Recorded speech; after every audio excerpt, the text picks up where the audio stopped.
A series of speakers on spiritual sexuality has sparked discussion amongst Abilene Christian University students, faculty, and alumni. One group feeling strongly that the message portrayed could be contributing to a negative on-campus environment for queer-identifying students. I spoke with University President Dr. Phil Schubert, as well as members of the newly formed LGBTQ+ support group, Wildcats for Inclusion, to better understand how the conversation got started and where it may lead in the future. Abilene Christian University recently held a special session of chapel services they call Holy Sexuality Week. You may be wondering, okay, why are we talking about sexuality? University President Phil Schubert stating three main reasons: to understand what the Bible says about sex, how that relationship impacts each person's well-being, and to fulfill a statistical need for discussion on the topic amongst college-age students. Three speakers were hosted covering sexuality in general, but also speaking on homosexuality and queerness, which is where some students and alumni have found issue. It wasn't so much the objection to having those speakers on campus, but the fact that those were the only speakers that were given a voice. Former employee and ACU alumni Paul Anthony is a member of Wildcats for Inclusion, a new LGBTQ+ support group that formed in response to the week's contents. The university is not a church. The university is a place for academic inquiry. It's a place for critical thinking. There was no voice there from faculty members who are subject matter experts in fields like this. Although there is no denying that ACU is a private Christian school, I don't think anybody's surprised that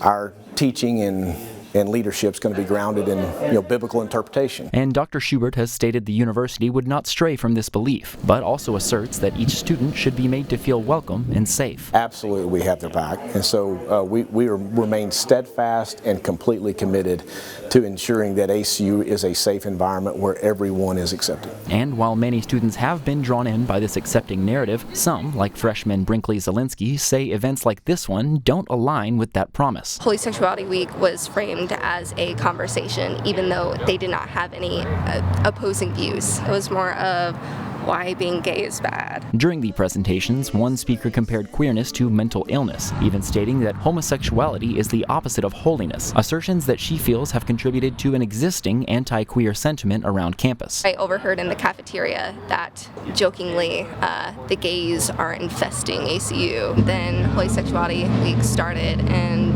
my friend had heard someone jokingly say the gays should die.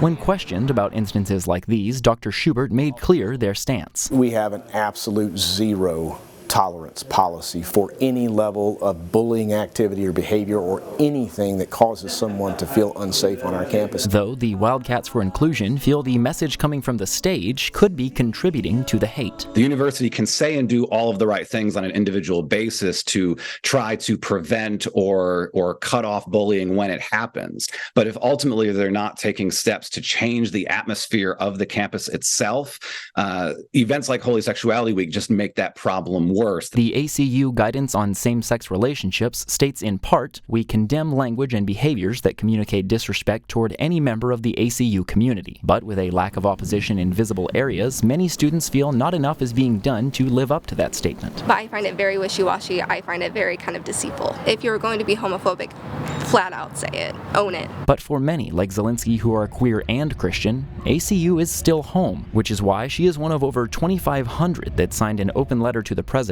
expressing dismay toward what they see as the campus, quote, endorsing harmful and inaccurate rhetoric, which they feel can make their school an unsafe place. Which to us is really going down a dangerous road that ends in some of the practices of dehumanization and marginalization that we see happen often in society. We do not have to agree on everything around this issue of sexuality for us to love and encourage one another on this journey.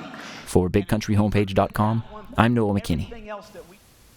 The ACU Board of Trustees will be meeting in January to discuss, among other things, their sexual stewardship policy, a code of conduct for all students, which some, like Anthony, have argued disproportionately excludes queer students. Dr. Schubert adding that this kind of discussion is not out of the ordinary, the board continually working to ensure their policies accurately represent their commitment to the university.